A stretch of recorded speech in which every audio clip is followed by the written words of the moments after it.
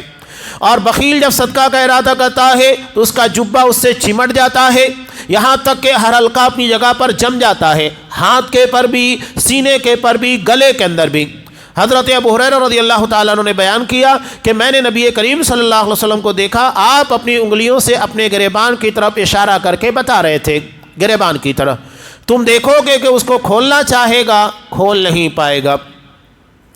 آگے قرآن مجید نے ارشاد فرمایا کہ اللہ کسی کے ساتھ ظلم نہیں کرتا، ایک ذرہ ظلم نہیں کرتا، یہ مکافات عمل ہوتا ہے، یعنی ہماری کوتاہی، ہماری غلطیوں کے صلے میں اللہ جب مکافات عمل کے طور پر ہمارے پر سزا نازل کرتا ہے تب ہمیں احساس ہوتا ہے۔ اب مثال بالکل سیدھی، آج جب ہندوستانی سطح کے پر لگتا ہے ہمارے پر ایک گورنمنٹ ہے جو ظلم کر رہی ہے، زیادتی کر رہی ہے، ہمارے حقوق، واجبات، وقف کی زمین، ان تمام چیزوں کو غصب کرنا چاہتی ہے، تو ذرا ہم بھی غور کریں، کیا مدرسے اور مسجدوں کے معاملات میں ہم کلیئر ہیں؟ کیا ہم نے مسجد اور مدارس کے حساب و کتاب کو کلیئر رکھا؟ جس کا جو حق ملنا چاہیے اس کو دیا، حساب و کتاب میں کسی قسموں کا گھوٹالہ نہیں؟ تو ساری چیزیں غور کیجئے۔ اگر ہم یہاں پر غلطیاں کریں گے اللہ اس سے بڑا ظالم ہمارے پر مسلط کرے گا۔ تو یہ طے ہے کہ اگر ہمارے پر کوئی بڑا ظالم مسلط ہوتا ہے، ہم نچلی سطح کے پر ظلم کر رہے ہوتے ہیں، ہم یہ چاہتے ہیں کہ بڑے ظالم کا خاتمہ ہو، اس کے لیے پہلے ہمیں اپنی سطح کے ظالموں کا، یعنی اپنے آپ کا، اپنے کردار کا جائزہ لے کر اسے ختم کرنا ہوگا۔ اس کے بعد نبی کریم صلی اللہ علیہ وسلم یہاں ایک آیت تلاوت فرما رہے ہیں، فَكَيْفَ إِذَا جِئْنَا مِن كُلِّ أُمَّةٍ بِشَهِيدٍ، قیامت کے دن کا منظر نامہ ہے کہ ہر امت کے پر ایک گواہ لایا جائے گا اور ان تمام امتوں کے پر نبی کو گواہ بنا کر پیش کیا جائے گا۔ ایک مرتبہ حضرت عبداللہ ابن مسعود رضی اللہ تعالیٰ عنہ کہتے ہیں، بخاری کی روایت، کہ آپ صلی اللہ علیہ وسلم نے کہا کہ عبداللہ قرآن سناؤ۔ میں نے کہا کہ اللہ کا رسول قرآن آپ کے پر اترا ہے اور آپ کو میں سناؤں؟ کہا کہ ہاں، میرا جی چاہتا ہے کہ میں دوسروں سے سنوں، یعنی اللہ کا رسول دوسروں سے قرآن سنا کرتے تھے، دوسروں سے بھی سننا چاہیے۔ تو حضرت عبداللہ ابن مسعود رضی اللہ تعالیٰ عنہ یہی سورہ نساء پڑھنے لگے، اور جب اس آیت کے پر پہنچے تو آپ نے کہا کہ بس رک جاؤ۔ تو حضرت عبداللہ ابن مسعود رضی اللہ تعالیٰ عنہ کہتے ہیں کہ میں نے نگاہ اٹھا کر دیکھا تو اللہ کے رسول کی آنکھوں سے آنسو جاری تھے۔ یہاں اس آیت میں نبی کو فضیلت بھی ہے، احساس ذمہ داری بھی، کہ تمام امتوں کے پر نبی کو گواہ بنا کر پیش کیا جائے گا۔ یہ بہت بڑی فضیلت ہے، حضرت نوح علیہ السلام سے لے کر قیامت تک بہت بڑا احساس، لیکن ساتھ ہی ساتھ احساس ذمہ داری کہ ان تمام لوگوں کے بارے میں مجھے گواہ بنا کر پیش کیا جائے گا، کہیں میری گواہی کے اندر کوئی کھوٹ، کوئی غلطی نہ ہو، ورنہ لوگوں کے مقدمات غلط ہو جائیں گے۔ حالانکہ نبی سے ناممکن چیز ہے کہ کسی کے بارے میں کوئی غلطی کر جائے، لیکن یہ احساس ذمہ داری ہے۔ یومئذ یود الذین کفروا وعصوا الرسول، جس روز کافر اور رسول کے نافرمان آرزو کریں گے کاش انہیں زمین کے ساتھ ہموار کر دیا جاتا، یعنی زمین میں ملا دیا جاتا، قیامت کے دن انہیں کھڑا نہیں کیا جاتا حساب و کتاب کے لیے۔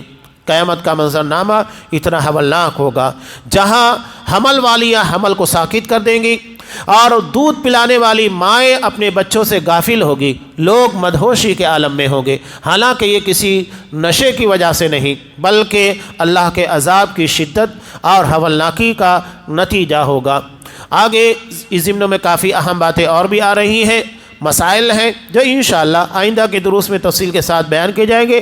اللہ سے دعا ہے کہ اللہ ہمارے پر جو بھی حقوق نکلتے ہیں، اللہ کے تعلق سے، نبی کے تعلق سے، ماں باپ، رشتہ دار، یتیموں کے تعلق سے، دوست احباب ہیں، جن کے بھی حقوق ہیں، ان حقوق کو سمجھنے، کما حق کو ادا کرنے کی توفیق دے، اور اس میں کوئی کوتاہی ہو تو اللہ اس سے ہمیں محفوظ رکھے اور ان کوتاہیوں کی بھرپائی کرنے کی توفیق عنایت فرمائے۔ آمین۔ وآخر دعوانا ان الحمد للہ رب العالمین۔